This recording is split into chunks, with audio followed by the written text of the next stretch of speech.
Hello dear students, today we are going to start math subject of class 6. If you are watching this video, you have to open your book and listen to me carefully. So let's continue.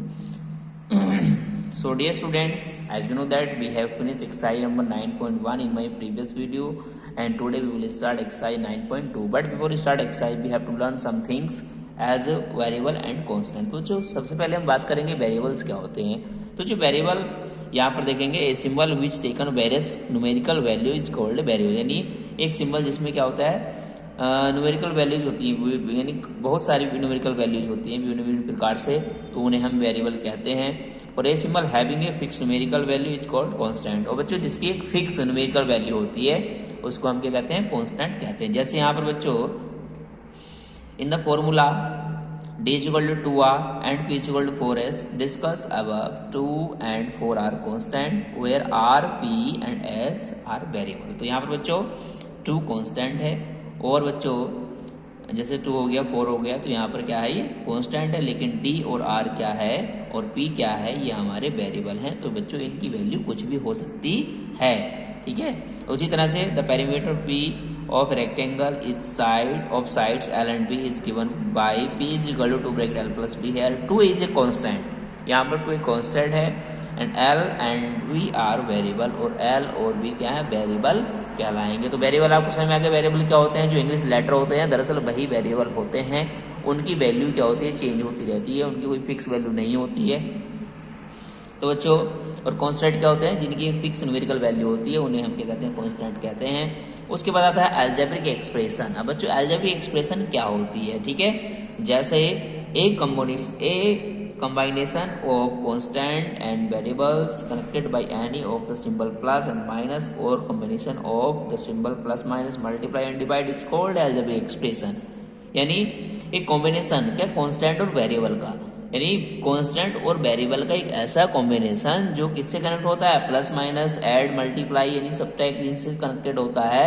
तो वह किसकी form में होता है, algebraic expression की form में होता है. जैसे 3x + 5y - 2xyz, ये क्या है बच्चों, ये हमारी एक एक्सप्रेशन है, अलजेब्रिक एक्सप्रेशन है, जो किनसे मिलकर बनी है, कांस्टेंट, वेरिएबल और प्लस माइनस से कनेक्ट होकर बनी हुई है. तो ये हमारी एक अलजेब्रिक एक्सप्रेशन है. बच्चों बात आती है टर्म की, ठीक है. तो बच्चों यहाँ पर कितने टर्म है इसमें, तो बच्चों टर्म का पता चलता है प्लस और माइनस से, ठीक है. तो यहाँ पर बच्चों प्लस देखो, यहाँ पर ये प्लस है, यहाँ पर माइनस है, तो 1 2 3 टर्म्स बनने हैं. तो यहाँ पर 3 टाइम है, 3x एक टर्म हो गया, 5y सेकेंड टर्म हो गया इसका, और -2xyz ये तीसरा टर्म हो गया है, ठीक है. तो इस तरह से हम टर्म का पता लगा सकते हैं. इस एक्सप्रेशन में कितने टर्म है, 1 2 3 4 टर्म्स हैं. जैसे एक 5x² हो जाएगा, एक 6x³ हो जाएगा, एक 8xy³ हो जाएगा, 8xy³ z हो जाएगा, और एक हो जाएगा -9, ठीक है. तो ये सारे टर्म्स हमारे प्लस और माइनस से आइडेंटिफाई होते हैं, ठीक है. समझ में आ गया सभी को. उसके बाद आता है बच्चों टाइप ऑफ अलजेब्रिक एक्सप्रेशन. अब अलजेब्रिक एक्सप्रेशन के कुछ टाइप भी होते हैं, जैसे मोनोमियल, बाइनोमियल, ट्राइनोमियल, पॉलिनोमियल, ठीक है. अब मोनोमियल क्या होती है, मोनोमियल होती है बच्चों जिसमें केवल एक ही टर्म होता है. ऐसी अलजेब्रिक एक्सप्रेशन जिसमें केवल एक ही टर्म होता है उसे हम मोनोमियल कहते हैं, ठीक है.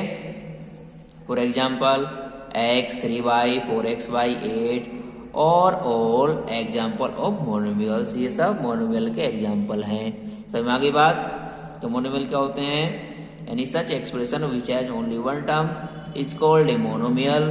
ऐसी एक्सप्रेशन जिसमें केवल वन टर्म होता है वह मोनोमियल कहलाती है. उसके बाद बाइनोमियल. तो बच्चों बाइनोमियल क्या होता है, यानी such expression which has 2 terms is called a binomial, यानी ऐसी एक्सप्रेशन जिसमें 2 टर्म होते हैं तो वह बाइनोमियल कहलाती है. क्लियर हुआ. जैसे x + 5 2 टर्म देख सकते हैं, y + 2 इसमें भी 2 टर्म है, z - 3 इसमें भी 2 टर्म है, xy + z इसमें भी 2 टर्म है. तो ये सब कैसी एक्सप्रेशन है, ये सब ऐसी एक्सप्रेशन है, इसमें क्या है 2 टर्म है, इसलिए ये बाइनोमियल है. उसके बाद आता है ट्राइनोमियल. तो ट्राइनो मतलब 3, ठीक है. तो आप समझ गए होंगे मैं क्या कहना चाह रहा हूँ. ट्राइनोमियल्स का मतलब क्या हो गया कि जिसमें 3 टर्म हो. Such expression which has 3 terms is called a trinomial. तो बच्चों ऐसी एक्सप्रेशन जिसमें 3 टर्म होते हैं उन्हें हम ट्राइनोमियल कहते हैं. एग्जाम्पल देख लो, यहाँ पर ये रखे example 3x² minus 5x plus 7 x² plus 2xy plus Y square. तो यहाँ पर 1 2 3 टर्म 1 2 3 टर्म 1 2 3 टर्म etc, यानी और भी हो सकते हैं, बहुत सारी एक्सप्रेशन बन सकती हैं। ठीक है, तो समझ में आ गया सभी को। मोनोमियल क्या हो गया, जिसमें 1 टर्म होता है, बाइनोमियल जिसमें 2 टर्म होता है, ट्राइनोमियल जिसमें 3 टर्म होते हैं, और पॉलिनोमियल। अब पॉलिनोमियल के बारे में तो मैंने बताया नहीं, तो पॉलिनोमियल में बता देता हूँ बच्चों। एन अलजेब्रिक एक्सप्रेशन विद 1 और more than terms is called, यानी एक ऐसी अलजेब्रिक एक्सप्रेशन जिसमें केवल एक टर्म होता है या एक से ज्यादा कितने भी टर्म हो, उन्हें हम क्या कहते हैं, पॉलिनोमियल कहते हैं। ठीक है, तो बच्चों ये सारे किसके अंदर आते हैं, फिर मोनोमियल, बाइनोमियल, ट्राइनोमियल किसके अंदर आ गए, सब बाइनोमियल के अंदर आ गए, सॉरी पॉलिनोमियल के अंदर आ गए। ठीक है, क्यों, क्योंकि पॉलिनोमियल की डेफिनेशन क्या है कि जिसमें एक टर्म हो या उससे ज्यादा टर्म कितने भी हो, उन्हें हम क्या कहते हैं, पॉलिनोमियल कहते हैं। तो सिंपल सी बात है।